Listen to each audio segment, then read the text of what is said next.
சொந்தங்களுக்கு வணக்கம்.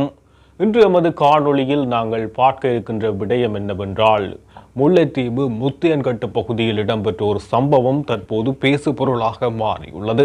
அந்த விடயம் என்னவென்று பார்க்கின்ற போது, இராணுவ முகாமுக்குள் நுழைந்த இளைஞன் ஒருவர் இராணுவத்தினரால் மிருகத்தனமாக தாக்கப்பட்டு படுகொலை செய்யப்பட்டுள்ளார். அவருடைய உடல் இன்று காலை முத்தையன்கட்டு குளத்தில் மிதந்து கொண்டிருந்த போது கண்டுபிடிக்கப்பட்டது. இந்த விடயம் தொடர்பாக நாங்கள் ஆராய்கின்ற போது, இந்த விடயம் தொடர்பாக பார்க்கின்ற போது, முத்தையன்கட்டு பகுதியில் உள்ள முத்தையன்கட்டு குளத்துக்கு அருகில் இராணுவ முகாம் ஒன்று இருந்து வந்துள்ளது. இந்த நிலையில் அந்த இராணுவ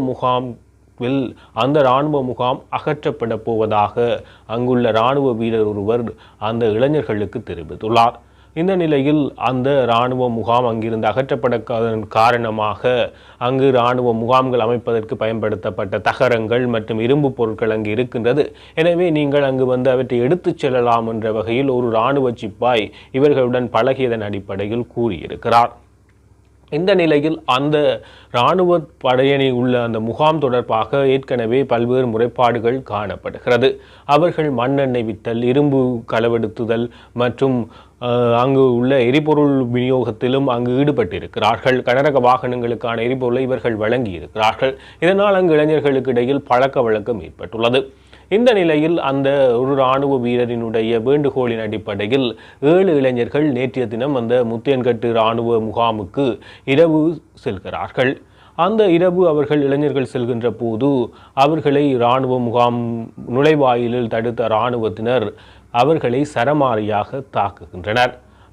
எனவே அவர்கள் சரமாரியாக தாக்கப்படுவதன் காரணமாக அச்சமடைந்த அந்த இளைஞர்கள் குறித்த இராணுவ வீரர்களிடமிருந்து தம்மை தற்காத்துக் கொள்வதற்காக திக்கு திசை தெரியாமல் சிதறி ஓடுகிறார்கள். அந்த அளவுக்கு மிருகத்தனமான தாக்குதலை இராணுவ வீரர்கள், இராணுவ சிப்பாய்கள் அந்த இடத்தில் மேற்கொள்கிறார்கள். எனவே அவர்கள் திக்கு தெரியாமல் ஓடுகின்ற போது அடுத்த நாள் விடிய அதில் 6 பேர் வந்துவிட்டார்கள். ஆனால் ஒருவரை காணவில்லை. அந்த நிலையில் அவ்வாறு தப்பி ஓடியதில் கபில்ராஜ் என்ற 32 வயது மதிக்கத்தக்க நபர் முத்தையன்கட்டு குளத்தில் இன்றைய தினம் அதிகாலை சடலமாக மீட்கப்படுகிறார். இந்த நிலையில் ஏனைய 5 பலத்த காயங்களுக்கு உள்ளாகி ஒரு இளைஞர் கிளிநொச்சி வைத்தியசாலையில் தீவிர சிகிச்சை பெற்று வருகிறார். அவருடைய முதுகு பகுதியில் பலத்த காயம் ஏற்பட்டுள்ளது. இதனால் அவர் சிகிச்சை பெற்று வருகிறார். அங்கு நேரில் அந்த இராணுவ முகாமில் அருகில் உள்ள மக்கள் நேரில் இவர்கள் மிருகத்தனமாக தாக்கப்படுவதை பார்த்திருக்கிறார்கள்.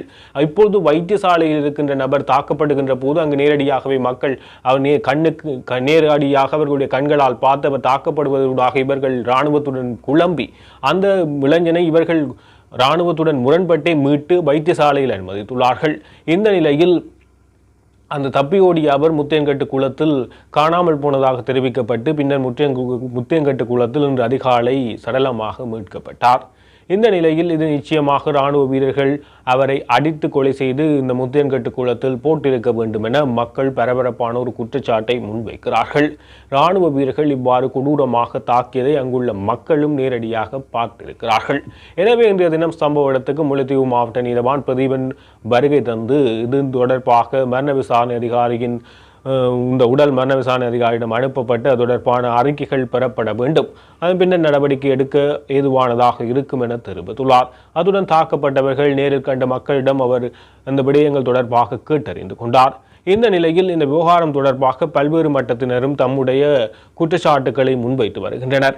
அந்த குற்றச்சாட்டுகள் தொடர்பாக பார்க்கின்ற போது அதற்கு முதலாக இந்த சம்பவத்துடன் தொடர்புடையதாக தற்போது 5 இராணுவ வீரர்கள் அந்த முகாமுக்கு பொறுப்பான இராணுவ வீரர்கள் 5 பேர் தற்பொழுது விசாரணைக்காக கைது செய்யப்பட்டு அழைத்துச் செல்லப்பட்டுள்ளனர்.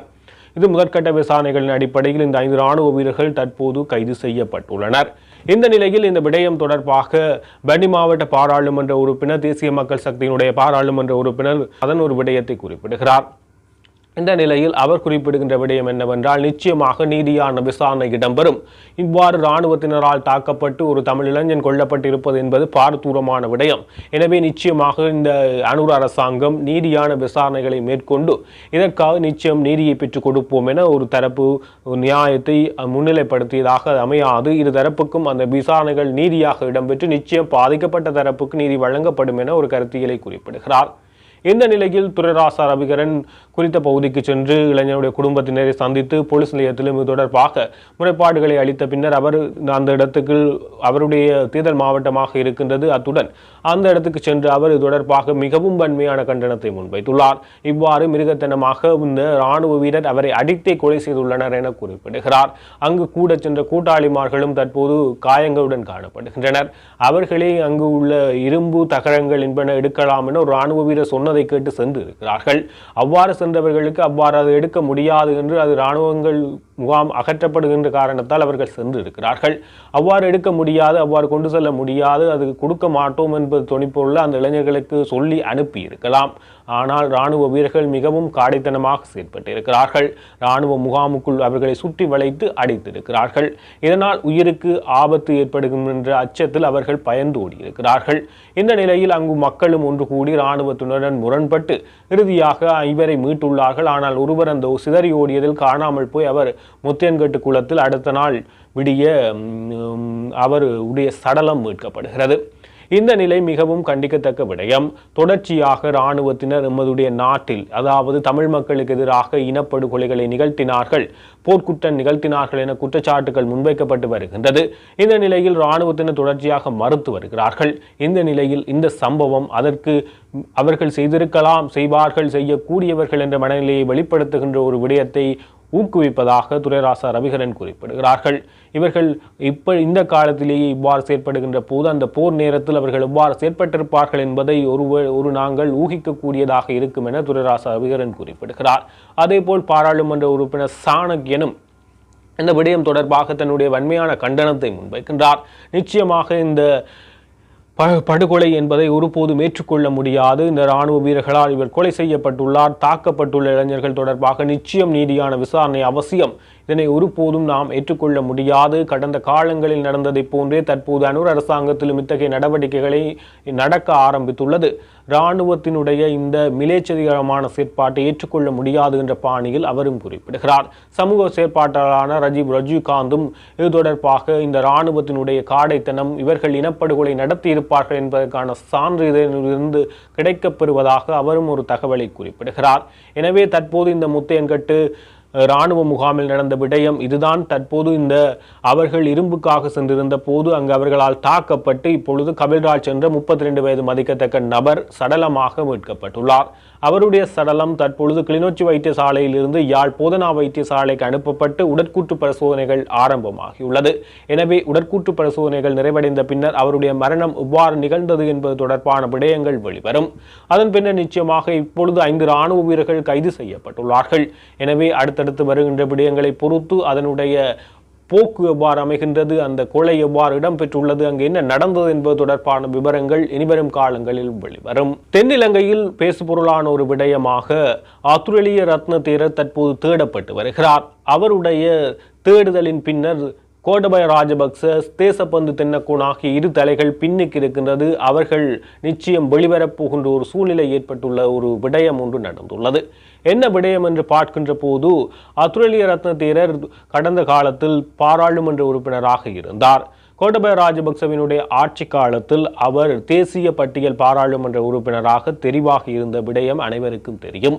இந்த நிகழ்ச்சியின் பின்பணியில் ஒரு பெரிய குற்றம் ஒன்று அல்லது பாரிய ஒரு கொலை சதி திட்டம் ஒன்று இடம்பெற்றுள்ளது. இந்த கொலை சதி திட்டத்தில் தற்பொழுது கோட்டபய ராஜபக்ச, தேசப்பந்து தென்னக்கோன் ஆகிய 2 தலைகள் சிக்கப் போகின்ற நிலைமை ஏற்பட்டுள்ளது. அந்த தேசிய பட்டியல் உறுப்பினராக தெரிவு செய்வதற்கு அவர் ஒரு கட்சியினுடைய செயலாளரை அச்சுறுத்தி இருக்கின்றார். அந்த கட்சியினூடான தேசிய பட்டியலை அவர் பெற்றுக்கொண்டார். அந்த கட்சியின் தலைவர் உட்பட 5 பேர் சுட்டு படுகொலை செய்யப்பட்டுள்ளார்கள். இவை அனைத்தையும் ஆத்துரலிய ரத்ன தேரருக்கு பின்னால் இந்த 2 தலைகள் மேற்கொண்டுள்ளதாக தற்போது குறிப்பிடப்பட்டுள்ளது. குற்றப்புலனாய்வு பிரிவு நேற்றைய தினம் ஆத்துரலிய ரத்ன தேரரை தேடி அவருடைய இருப்பிடமான அந்த விகாரைக்கு சென்ற போது அவர் அங்கு காணவில்லை. தலைமறைவாகியுள்ளதாக தற்போது குற்றப்புலனாய்வு பிரிவு தெரிவித்துள்ளது.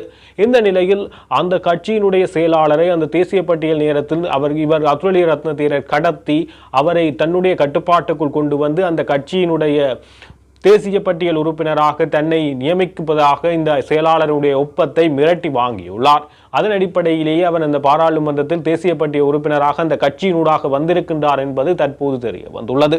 இந்த பின்னணியில் கோட்டபாய ராஜபக்ச மற்றும் தேசப்பந்து தென்னக்கோன் ஆகியோர் உதவியுள்ளதாகவும் தற்போது இந்த தகவல்கள் வெளியாகியுள்ள நிலையில் அதுரலிய ரத்ன தேரர் தேடப்பட்டு வருகிறார்.